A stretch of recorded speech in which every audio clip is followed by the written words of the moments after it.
How's it going, people? Welcome back to the channel and welcome back to the Forever Arsenal podcast. We're back. It's the four of us, me, James, Lee, and Jordan. To be honest with you, I haven't put you guys in order. Do you guys I want was to going be? to say, the system's all over the I place. see James looking around like, what's going on here? I'll switch you lot back around. I thought I'd change it up for today, but yeah.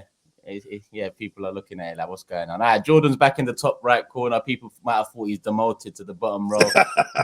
People might be hoping he might be moved to the first time. But yeah. Cool. We are back, me, Jordan, Lee, and James. And it's another one of those ones where it's coming off the back of a loss, not necessarily a draw after that Southampton game. Our second loss of the season after the Man United game a few weeks or over a month ago now.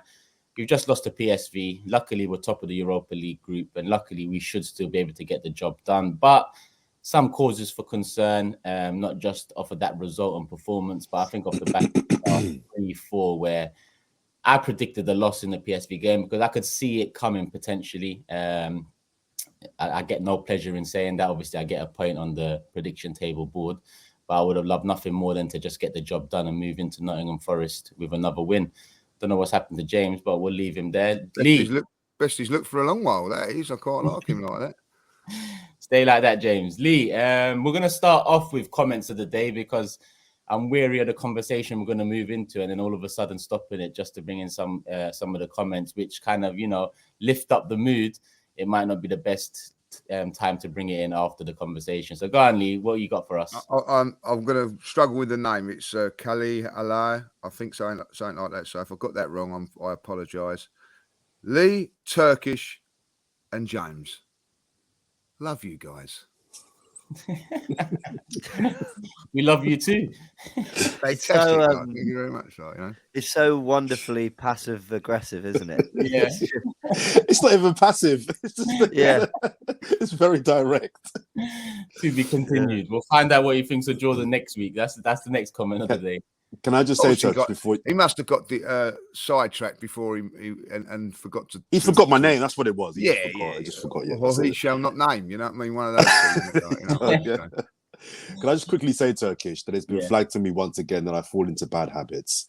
I got many messages on the last show of people saying I am interrupting people again, that I think I'm always right, that one person suggested I think I'm smarter than I am and I need to just stop talking. For someone that talks a lot, I don't say a lot. And someone even dared to suggest that I was bullying Lee and I coaxed him into saying something he didn't say. He didn't say there's a conspiracy theory. He didn't say that all referees are against Arsenal and I should let him talk. And how dare I interrupt the judge?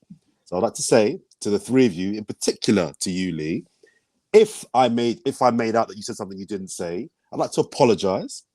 James and Turkish, if I fall into my bad ways of interrupting, cutting you off, talking over you, also, I offer my sincere apologies and will endeavor to ensure that in future shows, I no longer do that.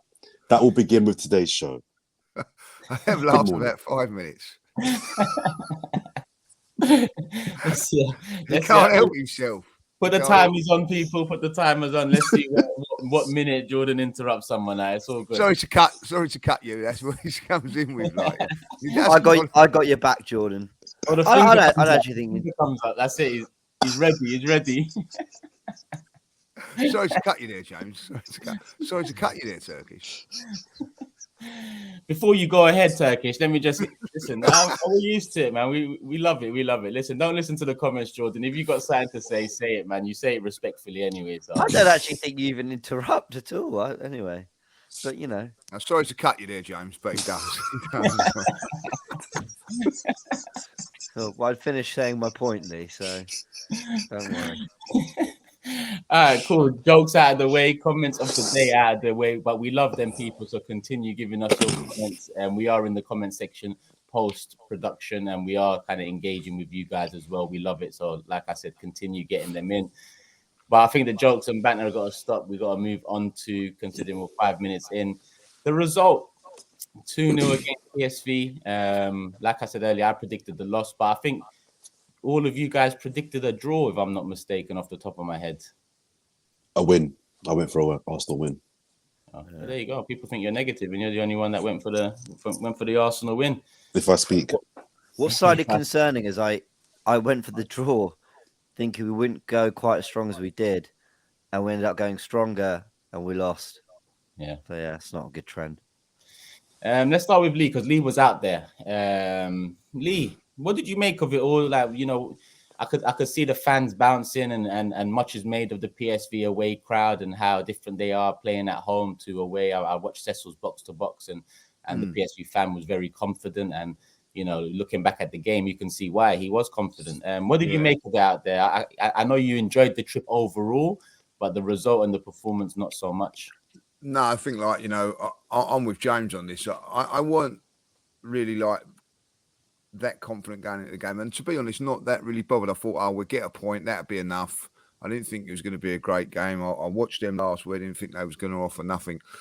Did they play that well? I think they played okay, but we were absolutely awful. It was a horrendous performance, and a worrying performance, if I'll be honest, looking back at it now. I didn't think it at the time, but James has said it, and a few of us were saying it on the way home, was, and the messages and everything like that I've been getting is, we were strong. We went strong. I don't understand why we went strong. Now, my problem with this is, and what worries me about going forward in these games and all that, and I'm not being critical or negative when I say these sort of things, is, for me, if he'd have gone weak in this game, and we were lost, we could have brushed it aside and gone, we're weak. We've made a lot of changes, but he didn't.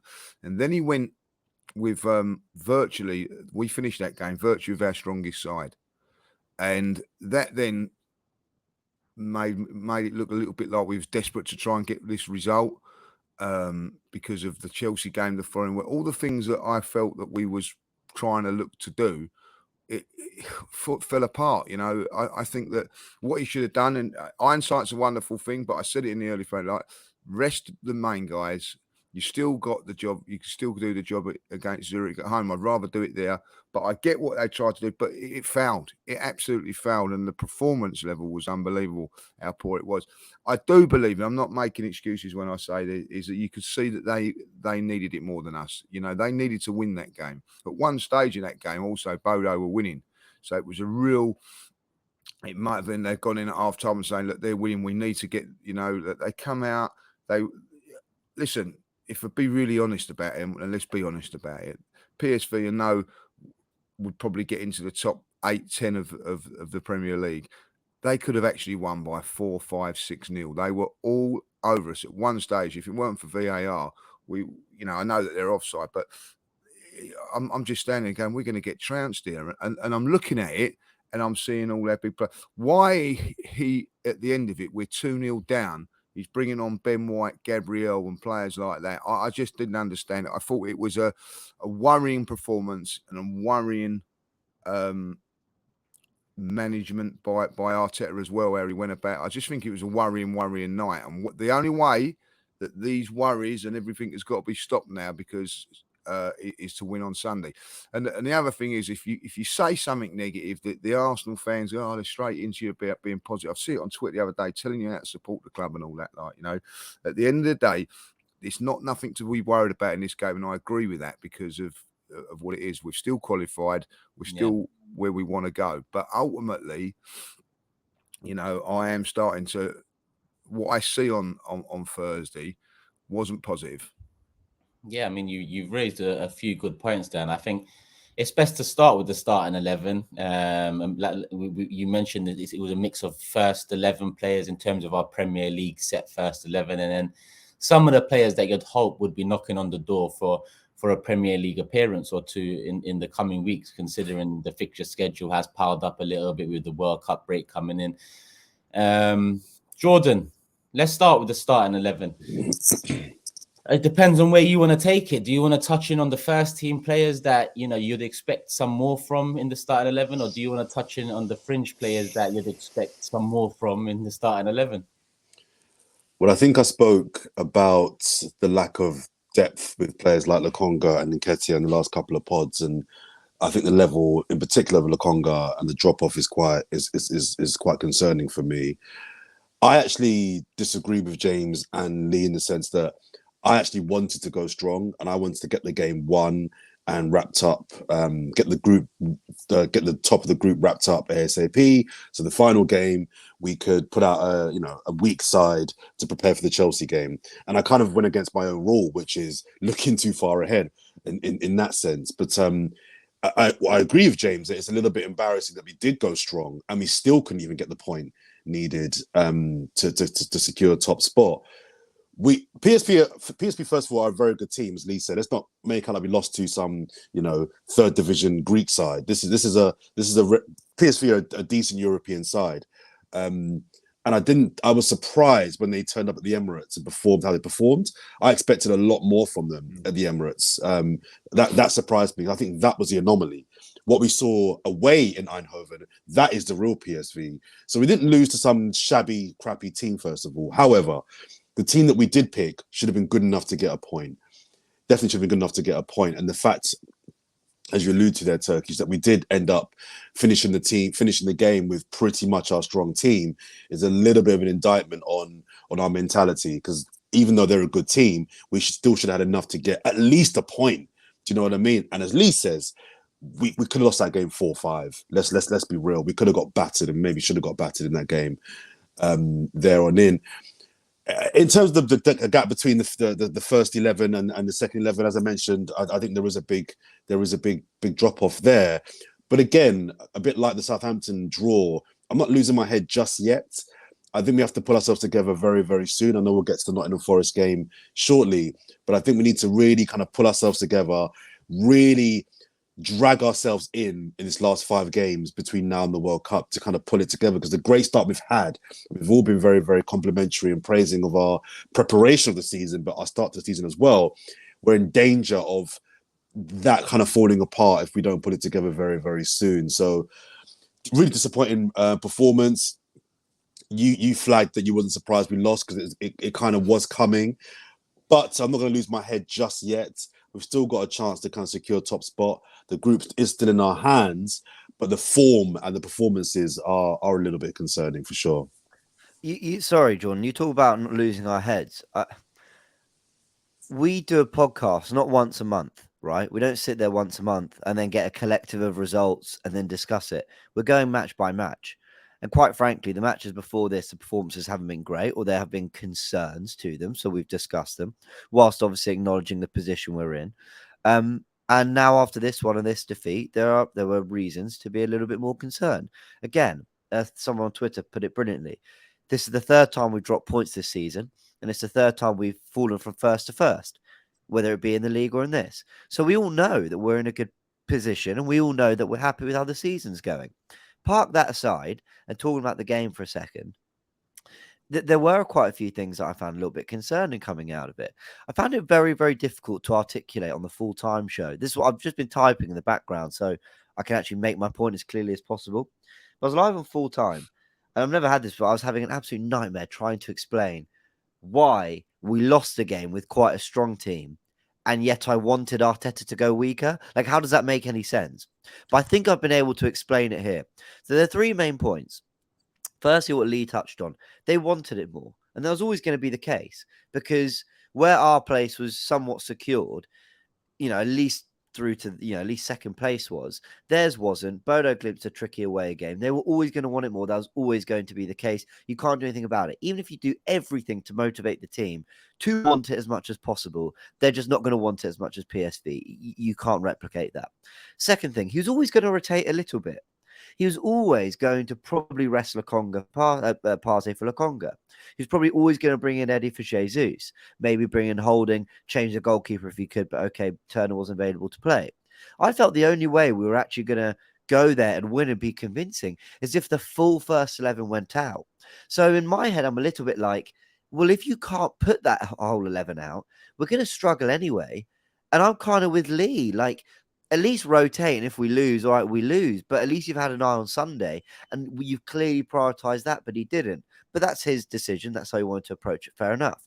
The third thing was that we only needed a point. Oh, I said that. We only needed a point where a second place was guaranteed, and we had a second chance at Zurich, and that we were always going to have an eye on Nottingham Forest. You cannot tell me that the performance levels we saw from some of the first teamers out there, Saliba, Martinelli, Tierney or Tomiyasu was as good as what we've been seeing in the Premier League. It wasn't. Is it because they had a slight eye on the weekend? Maybe. And can you blame them if they did? I mean, obviously you want them to just be giving everything to the 90 minutes they're playing there and then, but they didn't look like they were playing that same intensity. Nor did the whole team. We didn't press the same way. We weren't chasing and, trying to force mistakes like we normally do. And I just think when you know you're going to get those certain things in performances anyway, I would have simply just rotated the 11, taken as many of those first teamers out and said, listen, job done pretty much in Europa, not fully, but 98% there. Let's just, we're in such a good position in the league. Let's focus on that. And so I felt it was a missed opportunity to give some much needed rest to players, but you want to get it sealed. I'm not going to go in too hard on a manager who ultimately wants to win games. I think that's a great mentality and a great attitude, but I think he misjudged this one slightly. And for anyone who's sitting there saying, oh, well, you think you know better than the manager? No, of course we don't. Of course we don't. But look at us all here. 3 of us predicted that we probably wouldn't win. Okay, some predicted we'd get a draw, me included, which would have been enough. But no one's expecting a great night in Eindhoven, quite frankly. And that's how it panned out. So, it felt a little predictable. This isn't, no one's overly surprised by this, especially with the way the performances have been going. So yeah, we've got to dust ourselves down. It was a bad night. I think, like you said, it was coming. And like you said, it's the first time this season. I think the majority of the panel didn't predict the win. It definitely the first time this season.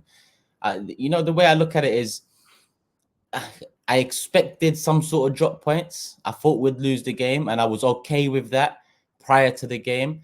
And I'm okay with it now in the Europa League, because if we're going to lose a game and have to bounce back from it, then I'll take that loss in the Europa League after winning the first 4 games and then having Nottingham Forest next. Now, we're going to touch in on Forest, and we're going to talk about maybe the importance of that game and maybe how it's more important now considering our recent form, and maybe to send a message to the rest of the league. But what I am disappointed by is that going into the season, I had some concerns. Like, we had a good transfer window for sure, proactive for once. We actually got quality players in, we got some winners in, and we improved the side. That is for sure. And that is credit to Mikel, to Edu. And if people want to, go up from them and give more credit out, that, that's all good. Yeah. I was worried about Xhaka in number 8.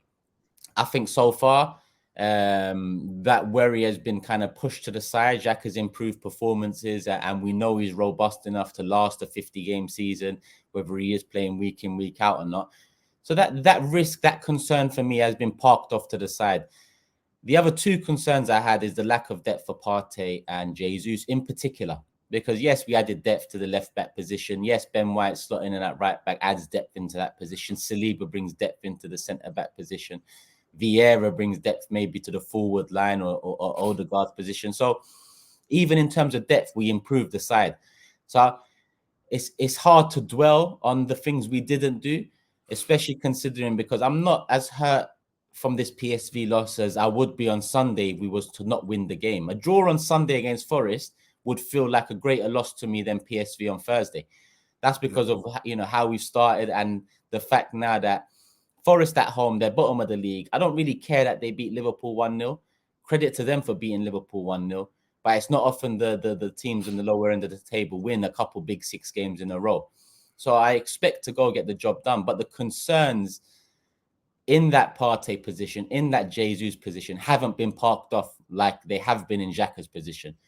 And heading into a World Cup where Partey is definitely going to play a big part. It might only be 3 games. It might be 4. It might be 5, depending on how well Ghana do at the World Cup. And then you have Jesus, who probably will go. I'm not sure how much game time he'll get, because Brazil have, an abundance of options. But 2 of our key players are going to the World Cup. And, we don't know how they're going to come at the back end of it. And we've kind of seen in the Europa League that, especially in those 2 positions, because a couple of the names that have been mentioned, not only in FanCan, but today already, are the names that are, the deputies in those positions. Eddie Nketiah being one. And as much as I've talked about Eddie Nketiah in the past, I also feel the club have let Jesus down and Eddie down in a sense, because we should have brought in a 3rd striker. That's why Jesus is getting some of the pressure he's getting now. And that's why Eddie's getting the criticism he's getting, because when we're seeing what we're seeing and there's a lack of goals and the drop-off in quality from Jesus to Eddie, we're putting it on them. When the reality is this club should have brought us another striker in a different mode that maybe gets chucked on, maybe it doesn't change the game, but we can understand that he is someone different and we have changed it up to try and maybe win the game or get back into it.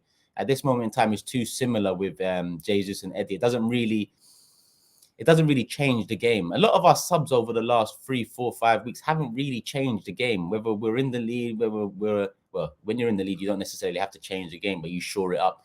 But whether we need a goal or we need, to improve our performance level, the subs haven't really made an impact.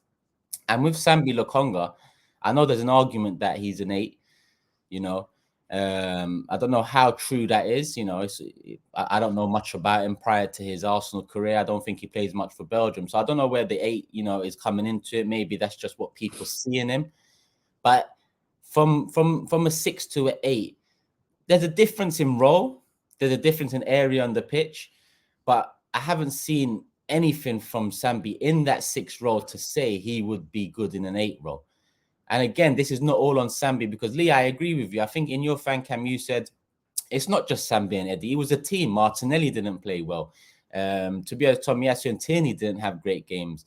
Rob Holding, Ramsdale was at fault for the second goal. So it's not just on those two, but I am looking at those two to knock on the door and provide some pressure and park off the concerns I had about a Partey or a Jesus injury this season. And so far, they haven't done that. Hence why I'm very hesitant to talk any more than top 4. I'm saying top 4. I'm sticking to that target because I know that the squad in certain areas is paper thin.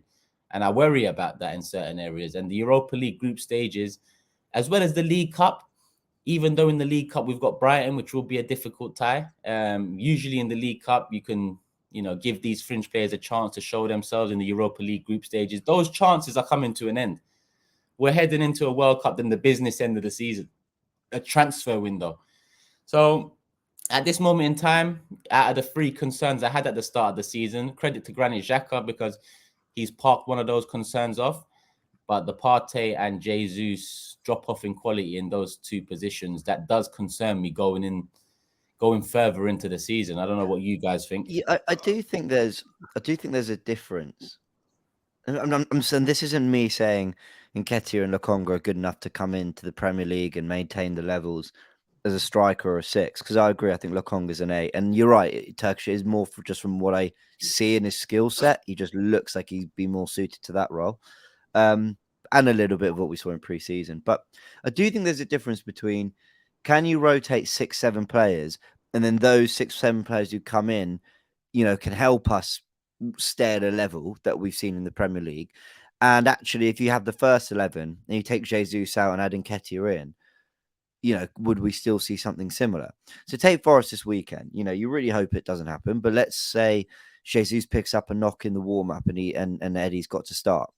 Am I drastically changing my score prediction for that game? Probably not. I still expect Arsenal to largely play in the same way against Forest, and I still expect Eddie to actually have a good performance and contribute to that. Likewise, if Partey couldn't play and Lokonga had to start in the 6, okay, but Jesus starts that game, yeah, again, I'd still largely expect a similar performance or at least a similarly convincing win. So I think when you change 1 or 2 of the pieces, like Vieira coming in against Brentford, the whole thing just still kept moving, didn't it? It was still the same. And it wasn't just Vieira. Tierney was in for Zinchenko in that game as well. And again, we kept playing the same way. In fact, that was probably our best away performance of the season. And I think when you change 1 or 2, there are certain players, even the ones who are being criticised, who can actually keep the cogs moving. But it is when you change 4, 5, 6 that you just see it all kind of fall apart because the inconsistent are depending on the inconsistent. The ones who haven't had game time, the rusty players, are looking to each other to kind of help themselves through it. And we've actually seen that a few times over Arteta's time at Arsenal, but I won't go into all the examples. And that's where I think the difference is. So I understand the debate around squad depth, but I do think it's slightly different when you're talking about wholesale changes in cup games that ultimately don't matter as much. Well, to be honest with you, certainly before you go, but the Nottingham Forest game on Sunday should be the Premier League game that Sambi can start. Eddie should start. This should be the game Yeah, they you're should right. be able to start off the back of good Europa League performances. But because we fucked up in the Europa League, now Zurich is a more important game. And then after Zurich, we've got Chelsea away. So I'm assuming for Nottingham Forest, we go back to full strength starting 11 that we're used to, where, looking at the squad going in, you would have hoped that Nottingham Forest at home, bottom of the league, would be the chance for the Europa League players to get their, limelight in the league. Sorry, Lee. No, that's a great point, because that's the point I was going to make. This Europa League and Premier League, I think it's caused us a few problems, because what it's doing is the Europa League is a completely different team and attitude to the one that's playing in the Premier League. So, for instance, beginning of the season, you had I thought when Eddie played in pre-season, done really well. Why? Martinelli was playing for his place. So was every other player in the team, was still playing for their place, trying to cement their place. Now they know their place. They know that Martinelli knows, don't matter how well or how bad he plays against PSV, he's playing on Sunday, same as all of them do. So the drop-off is slightly there. Now, that's why I'm not going to criticise Eddie. I'm not going to criticise Lokonga too much in these games, because it doesn't matter if Eddie scored 7 goals. Yes, if Arsenal beat PSV 7-1, yes, on Thursday night, who plays? Does that say we're going to leave Jesus out on Sunday and Eddie's going to play? No, it don't. So that's a really good point. These players know that. So they know that they're not going to be playing. They know they're not going to be starting. They know what they're doing. And what happens is that the drop-off of the regular player is there. Look, I played in when I played semi-pro, we'd play in the county cup. And in the county cup, they'd play squad players, right? And if you was playing, your level would drop. It's a natural, it's human nature. Your level will drop because it's not as important as Saturday, and you don't want to go into a game and get injured and be out on a set. And also, I still think this is a relevant point. You don't want to get injured in a game like that, which is a nothing game to a certain degree, and then lose your World Cup place and be injured and things like that. So all these things are going on in their mind. Also, I do think that people like Rob Holding, you get a fantastic performance out of him 9 times out of 10, because he knows his job. He knows he's not going to play at the weekend. That's where I think we've missed El Neni a lot in this time as well, because El Neni, would be playing as well.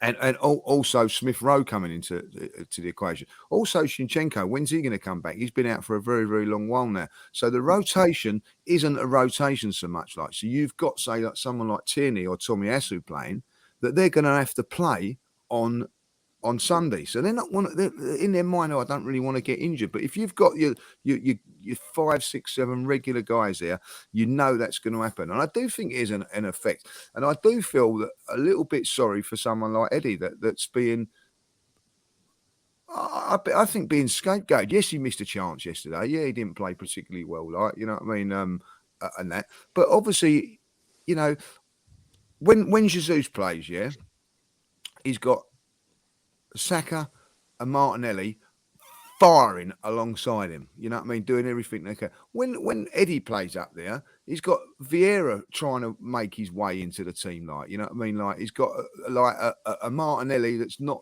that really that bothered whether he plays well or not. You could listen. I'm a massive fan of Martinelli. Don't get me wrong and all that, like, but he didn't want to know on Thursday, and I get that, because we as fans went there on Thursday thinking. I actually predicted a real weak side going over there, saying, I don't want to see. You had fans, guys, that spent a lot of money going over to that game yesterday. You know what I mean, like airfares and all that, all turning around and saying, "Don't want to see Jesus, don't want to see Partey." So the fans were accepting of it. Do you know what I mean? So so if the fans are thinking the same, so are the players. I think that's good point.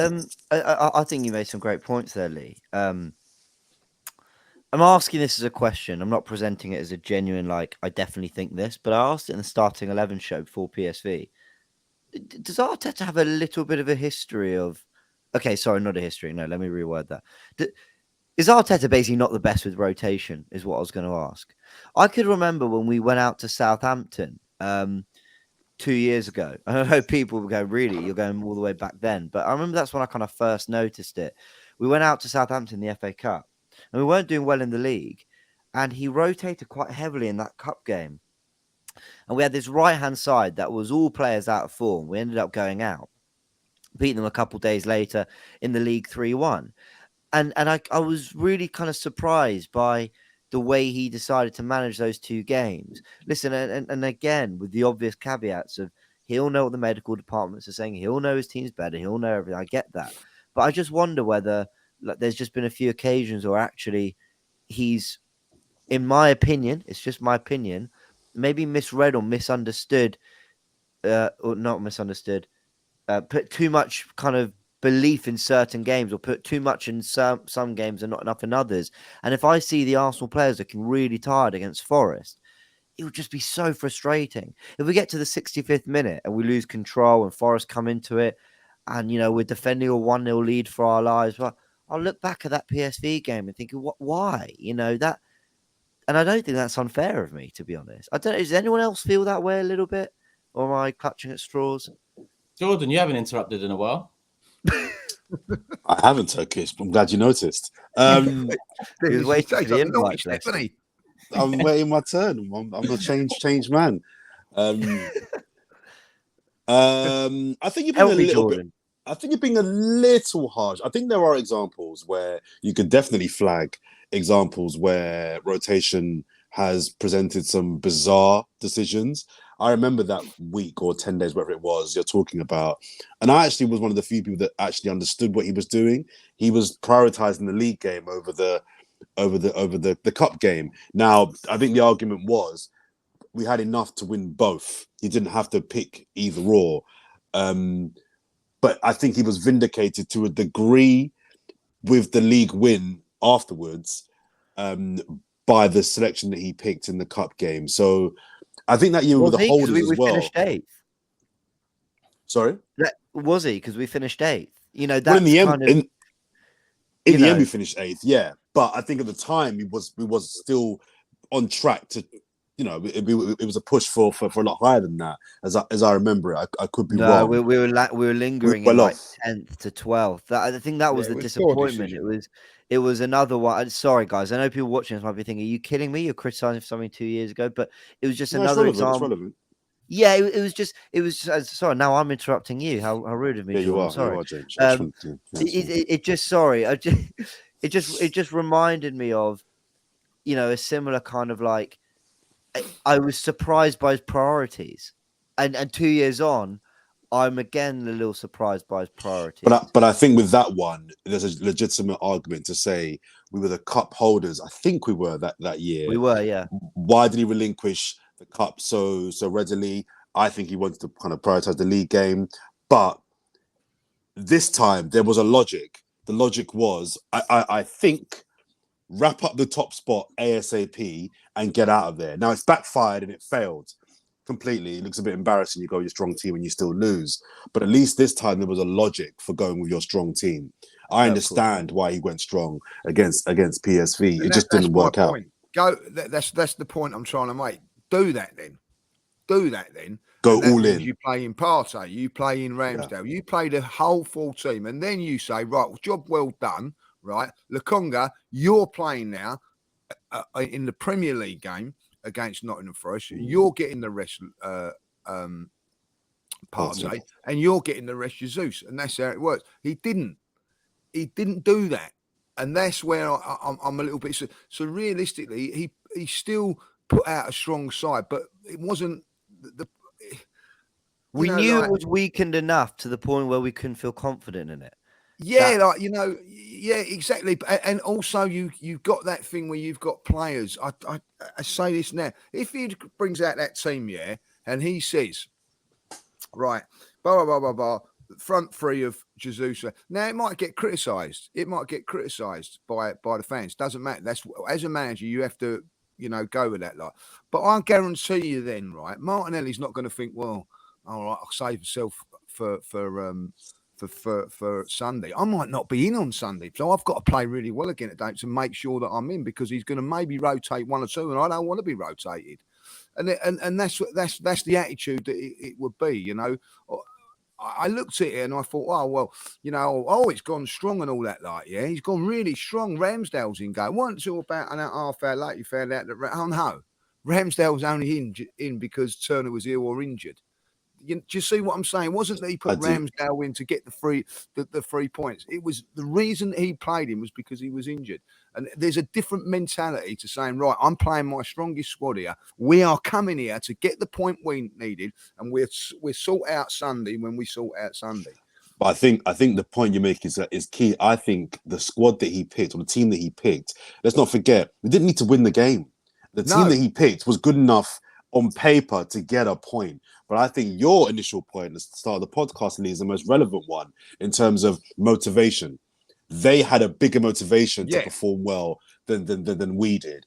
I didn't have an issue with the team he picked personally because it was only a point. If we had to win the game, then that team he picked was never going to win that game. But it was good enough to get a point. And I think that's what's disappointing. They couldn't even get a point, even with less motivation than PSV. My big argument about this, and this is my big argument on this, right? I didn't care about Thursday's game. That's why I've not copped the ump with it and all that lot. Because if you cannot beat Zurich at home on the last day, it's all right. But there's people going, "Oh, what about Chelsea?" Well, don't worry about Chelsea at this moment in time.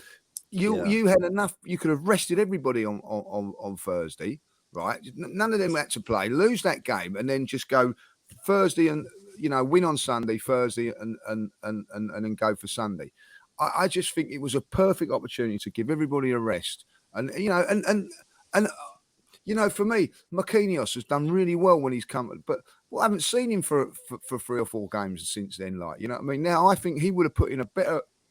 I'm not saying a better performance than Martinelli, but he would have put his body on the line. He would have worked a lot harder, you know what I mean? Like, because he's trying to prove a point. And I think that's we just, I think we're. So there's something interesting that. Oh, I'm interrupting you again, Jordan. I'm so sorry. You are bloody hell, man. Sorry. Just a super quick point for you coming there, James. Lee, you've done coaching. I often hear coaches say the best way for players to get back on form is not to take them out, it's to play. You play your way back into form. So is there something in this where maybe we know with the last 3 weeks we've not been playing particularly well performance-wise? Maybe Arteta thought, we need to get back some form rather than resting players, because I'm with Robbie on this one a little bit. I'm not fully buying the whole fatigue thing. So the best way to get back into form is to play some of my big boys, and that's where we're going to... Do you know what I mean? Exactly that, but you're not playing the one that's the key. Okay. Who's the one that needs a goal more than anybody in the team at the moment? Jesus. Doesn't play him. So that theory doesn't work. See, and players ain't stupid, Jordan. They know this, you know what I mean? Like for instance, like you go into a game, right? And I've had it myself, you know what I mean? When I played, I can only relate to when I'm playing. You know, you're playing against a team that's a league below and all that, like, and they say, I'm leaving you out today, like, you know what I mean? I'm bringing in so-and-so, right, yeah? And if you're coming in, you know that next game, you ain't playing again. You know, and then like, say if I'm in that team, you think to yourself, well, I've got a big game on Saturday. You know, we're playing Bournemouth away in front of like 400 or 500 fans. I want to be in that one. I don't want to be, I'm playing in front of a man and his dog today. Like, do you know what I mean? I don't want to get injured today. So my performance level drops. Automatically it drops. Right. And that's what happened with Martinelli. That's why I'm not going in on Martinelli, not going in on these guys, because they you know, Xhaka has been outstanding. I know you can't name him, but like Xhaka has been outstanding all this season. He was poor. He was poor on Thursday. Why? Why was he so poor on Thursday? When he's been superb every game. Maybe an eye on, you know. Because he's just come slightly off the boil. You know what I mean? Like that is the reason, like, you know. And listen, it's a difficult job to try and get knowing that, you know what I mean? Like, you know, for instance, Saliba's sitting there, like, you know what I mean? Like, but do you think Gabriel has burst into I'm just picking on Gabriel. Like, has he burst into the dressing room and gone, or the manager's office saying, "Why am I playing today? Why am I not playing?" I bet he's having a laugh and a joke sitting on the bench. You know what I mean? And having a little bit, because he knows he's going to be playing in the next game. He's not been dropped. But if you've been dropped, you've got a different mentality. Different mentality. You know what I mean? Like, that's all I'm saying. It's a very, very difficult situation for manager. That's why I'm not criticising him. It's very, very difficult. I understand that. But ultimately, if you're gonna rest players, there's a fine line between how many you do it and whatever. He got it wrong on Thursday. And do you know what made it more worse? He got it wrong. And then what he done was by bringing on Gabriel, bringing on Jesus, bringing on Ben White, bringing on Partey, he put a big black line under it saying, do you know what? I've got this wrong. Well, I don't think the subs were. I think the subs. I don't think he needed to bring them on, but I understand he was trying to salvage the game. You know what I mean? Like, yeah, exactly that. Just go, oh, well. But I think it was a little bit of inexperience, if shall I say that, about European football, because he's not done a lot of European football. You know, rotating and that. It's easy. Last season, you just play your winning team. There's always that thing. Don't change your winning team. It's a lot easier to do. But ultimately, this time around, he's got to make changes. It's difficult. It is just to be slightly fair to Mikel Arteta, unless he wins the game, is this a bit of a lose-lose for him? Because as we've all said, we could have got pumped 4-5-6-0 to take one of Lee's phrases there. We could have got battered. If when it was looking like we were going to get battered, he's obviously brought on those big guns to think, okay, the game's gone, but let's not get out of here with 4-5. Yeah, no, it's a fair point. Do you know what I mean? If he hadn't have brought on those big guns, if we lose 4 or 5, we're all sitting here saying, bloody hell, the morale and the confidence has been blown to bits. And actually, there were 2 points coming off what Lee said that I wanted to touch on. Firstly, I didn't realise you used to be a coach, so I'm very sorry to anyone who had to endure that. Secondly, I do wonder whether... I mean, can you imagine? You wouldn't have last 2 minutes, James. You wouldn't have. No, I know. I'd have been called a wanker. I see. I'm being nice today, Lee. I'm being nice to you today. It's James has been mean. I could imagine, sort of head first in the ice bucket. You'd have gone. Yeah, you're up front, you tosser. So, oh, great, thanks, coach. Looking forward to it. Bring your tracksuit, son, and your gloves. You're gonna sit there and freeze, mate. The second point. We're probably, in fact, definitely focusing too much on Arteta in that I think we're absolutely right with our, at least our thoughts on our criticism and our takeaways. But, you know, the players as well, I think we're almost giving them a little bit too much of a pass for, you know, once you're picked by the manager, he is expecting a level of performance out of you. So while I think we're sympathising on it's a long season, you got the World Cup, you've got the next game, you got, this game, it's hard to get as motivated as PSV. I think we're kind of giving them all the passes. If Arteta's picked you, you go out there and you give everything. Whatever game it is. Martinelli, Arteta's not picked Martinelli, and it seems to be him, but Xhaka, Tomiyasu, Tin, whoever. Ramsdale was poor. Arteta's not picked them and gone, listen, guys, kind of give me 70%, and that should be enough to get over the line. He's not saying that. We've seen in the documentary. He's getting into these players. Remember what he said at half-time when we were 2-1 up against Sunderland in the Carabao Cup? Carabao Cup quarters. He wants to win every game and he wants to win them well. So I think for everything we've just said, I do actually want to just highlight that, because credit to him, he's got a winning mentality. He's got high demands. He wants to win every game. He demands a certain level. Now, maybe we kind of all think from what we've seen the last 4 or 5 years that there's only so much we can expect, hence maybe the desire for rotation. But maybe he's trying to set some standards that even we're not even used to. So I'll give him credit for that. And the players needed to step up more. That is for sure. They did not cover themselves in glory, and they owe the manager a big performance on Sunday as well. Yeah, I agree with pretty much everything that's been said, and considering the time, and we're gonna, move on to Nottingham Forest. There's one thing I disagreed with, and it was what Lee started with when he said that it doesn't matter if Eddie scored 7 goals or not. To be honest with you, I think it does. I think, if Eddie scored a couple goals, or if Sambi was safe in possession, if he broke the lines well, if he was crisper with his passing, I think, when you look at some of the performances in the starting 11 of some players, for example, Martinelli hasn't really been the Martinelli we saw in the last 3-4 games that we saw in the first maybe 10-11.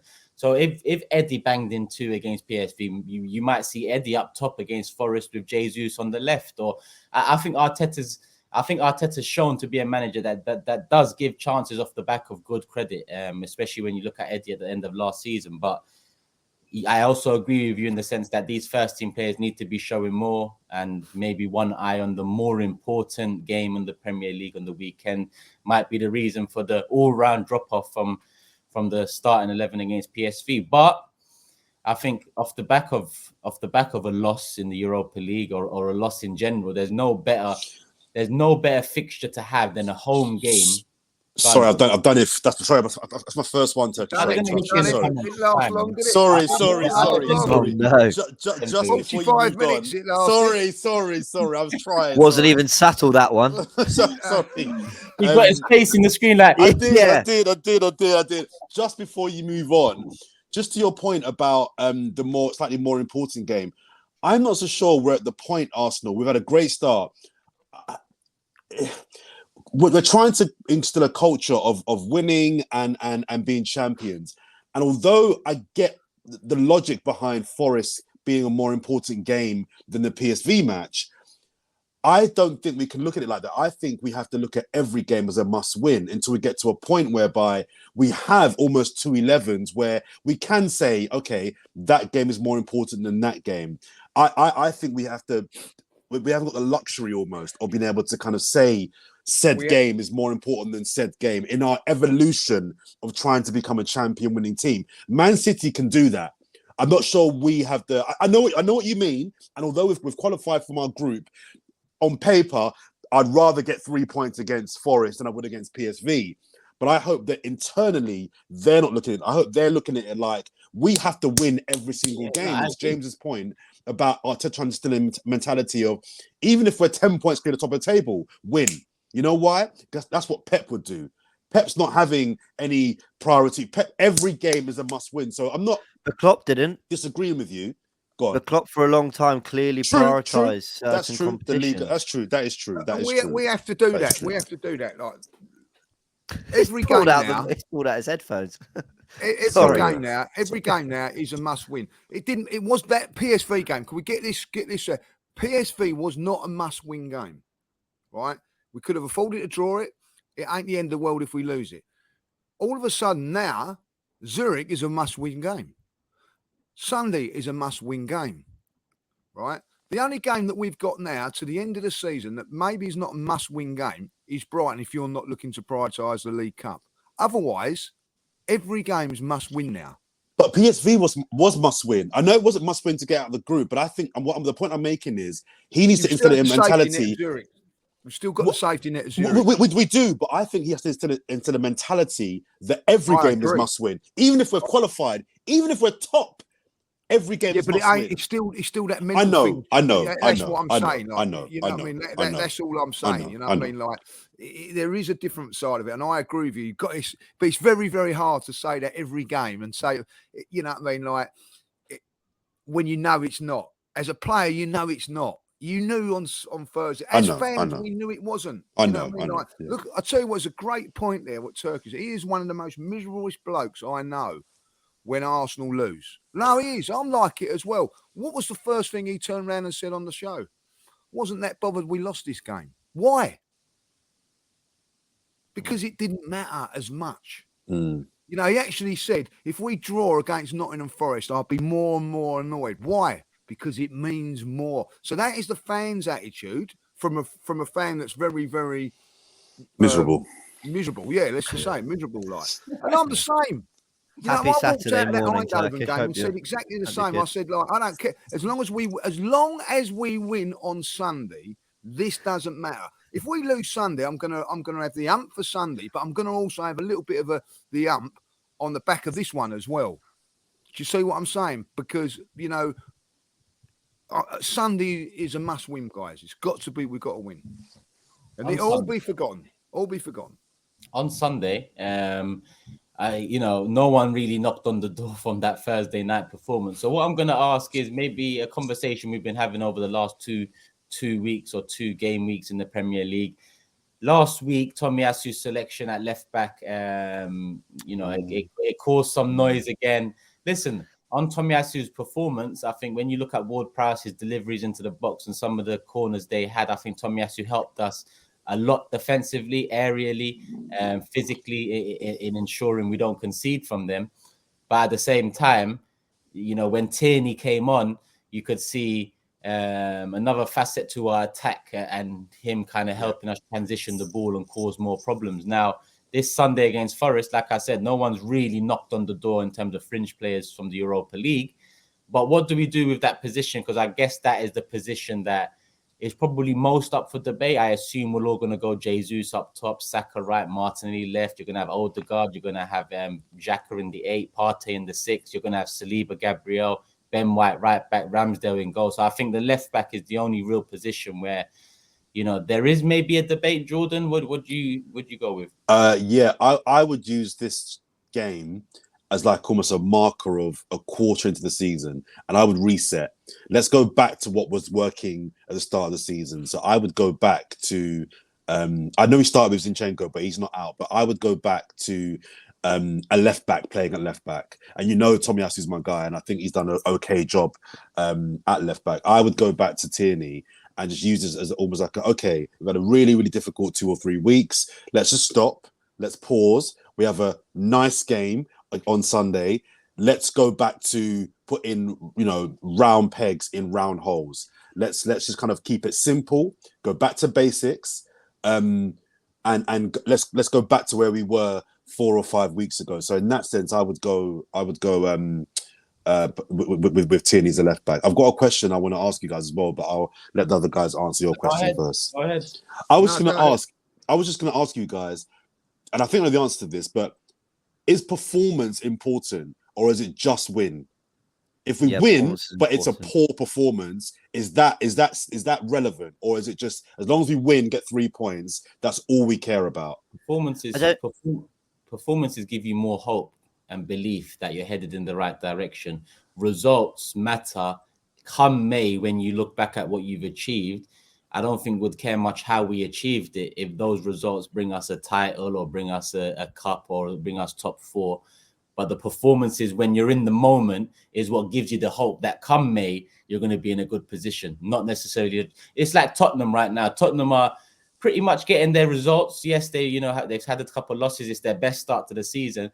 There's a lot of, nervousness. There's a lot of, questions about Conte. But come May, if Conte delivers them top 4 and the FA Cup trophy with this level of performance, they ain't going to give a shit. But that's the key. Is this level of performance sustainable? Can Spurs blag their way or ball their way to a top 4 title? So to you, Lee, as well, if we do this podcast next week and we have scraped a 1-0 win in the 88th minute, are we thinking, okay, cool, we're back, we've got the win, that's what that matters? Or do we need to actually kind of get a performance and a win? I think when you're playing against the lower teams, it's a difficult situation sometimes to get a performance because it's like they all drop in and all that. A little bit like what PSV done last week. You know what I mean? We sort of we don't really see what if it was a great performance or not. And when you look back on it, it probably was better than what we actually thought it was, but we won. I think against Forest, it's about getting the job done. Just getting the job done. But when we play Chelsea in a couple of weeks, I think we need a performance because you're not necessarily guaranteed the result. When I look at games like when we're playing at the bottom, you're actually looking like the expectation is like Nottingham Forest bottom league, you should get the result. So if you play really well and draw 2-2, you're not going to be happy. So you take it. But like when you play top 10, like for instance, we played Man United, you can take consolation out of losing the game but performing well. And you think, well, that can take us further into it. With Tottenham at the moment, when they get beaten by the better teams, they're not performing neither. So there's a little bit of a difference. But I took comfort out of us losing to Man United through our performance.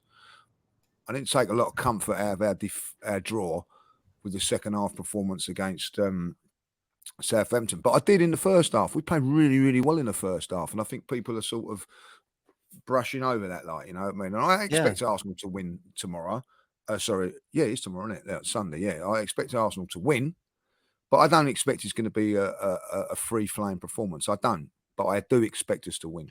Yeah, the performances matter, but we've seen trends this season of it. So the Tottenham example you mentioned is a good one, Turkish. Forget they're our rivals, and actually let's just look at them kind of without our Arsenal hats on. They weren't performing that well, and there was some conversation around their winning games, but are they, performing particularly brilliantly? And what's left them is poor performances at Old Trafford, the Bridge, at the Emirates, really poor. And they got a lucky point in the Bridge, but they weren't competitive, in the other 2 games at all. And they really should have been. And it's left them in a sticky situation in the group for the Champions League. Okay, I think they'll make it through, but it's kind of reflecting that on the other side with Arsenal. It goes back to the whole pre-season thing. Does pre-season matter? We performed so well in pre-season. It then carried on into our performances at the start of the league season. We performed well at Old Trafford, but we lost. But was that followed up by, I think, 4 or 5 Premier League wins on the bounce after that? So it does. Yeah, performances do matter. But from what I need to see this Sunday, we don't need to be playing, prime Barcelona tiki-taka football and a 5-0 win. We can win 2-0 and be comfortable and in control and never look particularly, bothered by Forest. And that's still a good performance. So, I acknowledge that October's been busier than ever. And, some good points have been, flying around social media about, look at City. They've only won 1 of their last 4, for example. Look at other teams. I think it's only Chelsea have had quite as good an October, if not better October than us. I think everyone else has sort of had their moments throughout the month and put up a fairly inconsistent set of results out of the 8 or 9 games they've played. So we don't need to be dazzling on Sunday, but we need to just be clearly the better team, in control, clearly have more chances, and clear winners. That's. I don't think that's too much to ask. Resend them. When we went into that Palace game, I don't know if you remember, James, but I said, listen, it's about sending a message to the rest of the league as well.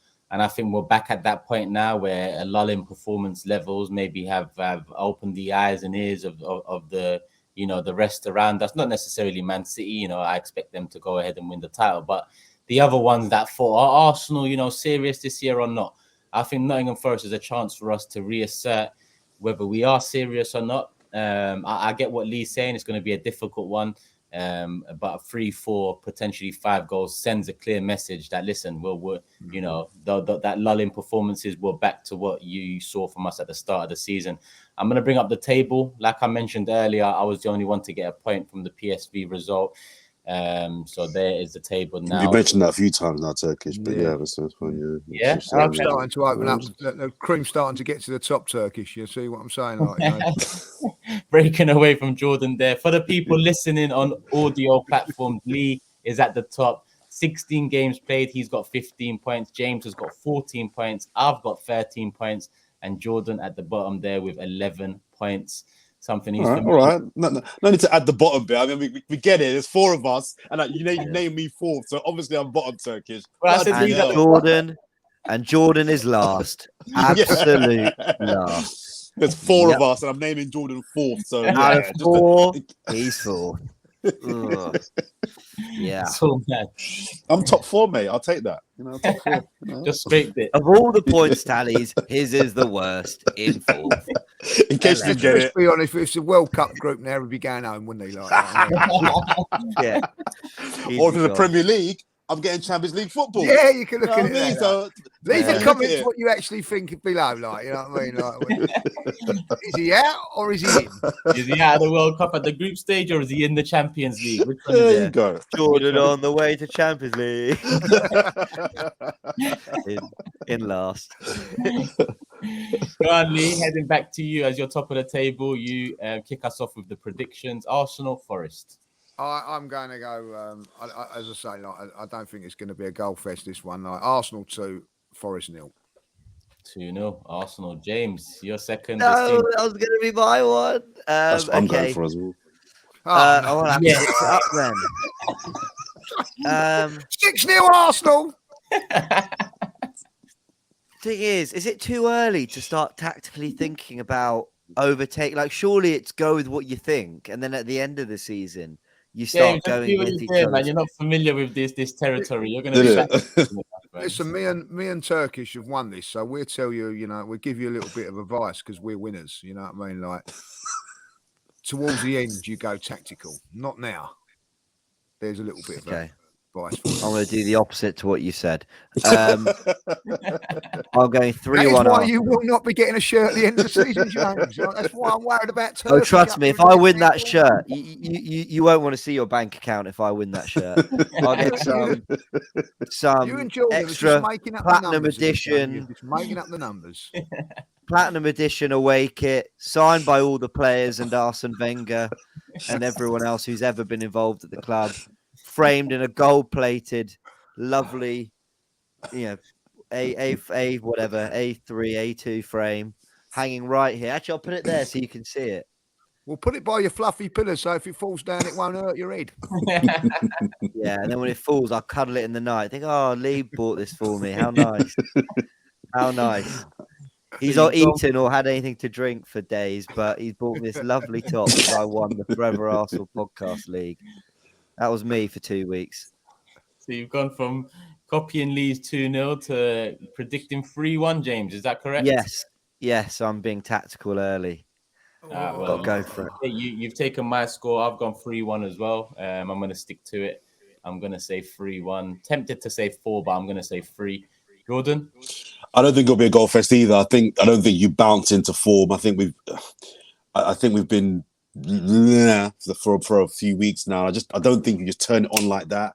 I think we will just win, but I think it'll be a horrible game. Sorry, Lee. I'm going 2-0 as well. Sorry, mate. Sorry. Yes, I avoided the Jordan curse. Come on, what a result! Oh my God! Sorry, man. Yes, this is genius. Well, congratulations, James and Turkish. It's either a 3-1 or whatever. Was it 3-1 or 3? What did you go for? They both got 3-1. Both went 3-1. It's a guaranteed 3-1. Oh, This is. If it's 3-0 with a minute to go, I'll be desperate for a penalty. I